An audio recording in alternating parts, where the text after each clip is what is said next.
হ্যাঁ দেখেন দাও কি করবেন করেন। ওই না তুই এটা কি করলি তুই তুই ওরে নিয়ে এসেছিস কেন? তোর যে বুড়া বয়সে জোয়ান অনেক খায়স হয়েছে এটাতে হানার লিগে লয়েছি। ভাবি কি করবেন করেন, জলদি করেন। এত বড় সাহস আমি থাকতে তুই আরেকটা বিয়ে করস? খাওয়া তোরে দেখাইতাছি মজা। বউ বউ বউ বউ এইটা লাস্ট বিয়া, আর জীবনে বিয়া করুন না, কান ধরতেছি। করবি তুই? ভাবি বাদ দিয়ে ও কাটি আইছেন? হ্যাঁ ঠিক আছে ভালো। এর আগে বিয়ে আনছেন, পাত্রপক্ষ বিয়ের অনুষ্ঠানে মারামারি করে ভেঙে গেছে, বিয়ে ভেঙে গেছে। আজকে বিয়ে আনছেন, ওই বিয়ে আপনি নিজে ভেঙে দিচ্ছেন।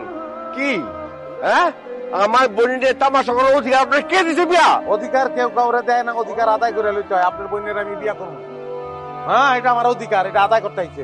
আপনি আমার বোনের বিয়ে করবেন যদি আপনি দেন।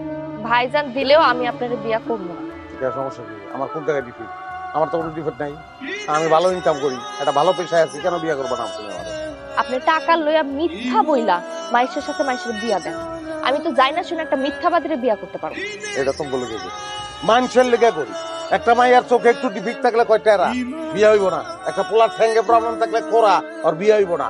আমরা এই বিয়াগুলো করাই, এর লেগে মিথ্যা কথা কইতে হয়। আমরা মানুষের ভালো দিকগুলারে উপস্থাপন করি, কইরা একটা জোড়া লাগাই দেয়, এটা তো খারাপ কিছু না। মিথ্যা কথা না কইলে তো বিয়েই হইতো না। তাই বলে যার যার নাই তাই বলে আপনি বিয়া দিবেন? মানুষের বেলা মিশা করি, নিজের বেলা মিশা করি যাচ্ছি না। শোনো, এটা আমার পেশা, অল্প বিস্তর পড়ালেখাও আমি করছি। হ্যাঁ একটা ঘর আছে, জমি জিরাত আছে, ব্যাংকে কিছু টাকা আছে। তুমি অসুখ হইবে না, তুমি আমার কাছে সুখী থাকবা। আমি রাজি কিনা কর জান ভাই, চেষ্টা তো করলাম, আপনার বোনের রাজি না, আমার কিছু করার নেই। হ্যাঁ একবার হাত ধরছিলাম না তোমার, ওই হাত ধরনের পরে বুঝছিলাম যে এটা ধরনের হাত, এটা সারণ দেবো না। ওই হাতটা তুমি ধরতে চাইতেছো না, কিছু করার নাই ভাই। গেলাম আমি কিন্তু গেলাম কিন্তু। দাঁড়ান, আমি আপনার বিয়া করতে পারি, কিন্তু আমার একটা শর্ত আছে। কি শর্ত গো? আমিও আপনার সাথে ঘটকালি করব। কারণ কি? কারণ মিথ্যুকরে চোখে চোখে না রাখলে মিথ্যা কথা থেকে সত্য কথায় আনতে পারবে। এখন বলেন রাজি? রাজি মানে কি? 100 বার রাজি। রাজি থাকবো না লিগা? অবশ্যই রাজি। একটু সাইড দাও আমারে। কবুল কবুল কবুল। আগে কবুল বলতেছেন, আমার তো একটা ভূমিকা আছে। ও আচ্ছা আচ্ছা আচ্ছা, বলেন বলেন বলেন। আসলে এক্সাইটেড হয়ে গেছি তো। আমি ইসাপুর নিবাসী, মুজাফফর ঘটকের পুত্র। আরে আপনারা বলতেছেন কেন? বলুক ভাই, বুঝতে বলতেছে একটা দিনই তো। বলেন আপনি। মুজাফফর ঘটকের পুত্র নান্টু ঘটকের সাথে পিতা মৃত মোহাম্মদ মহসিন খন্দকারের কন্যা মোহাম্মদ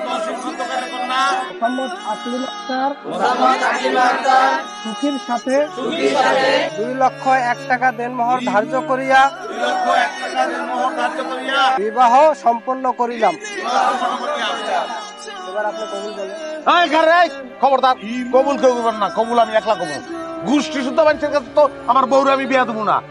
কবুল কবুল কবুল, বুঝছে? এবার আপনি কবুল বলেন। হ্যাঁ কবুল পেয়ে গেল।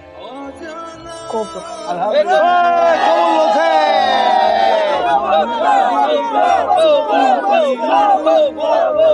কবুল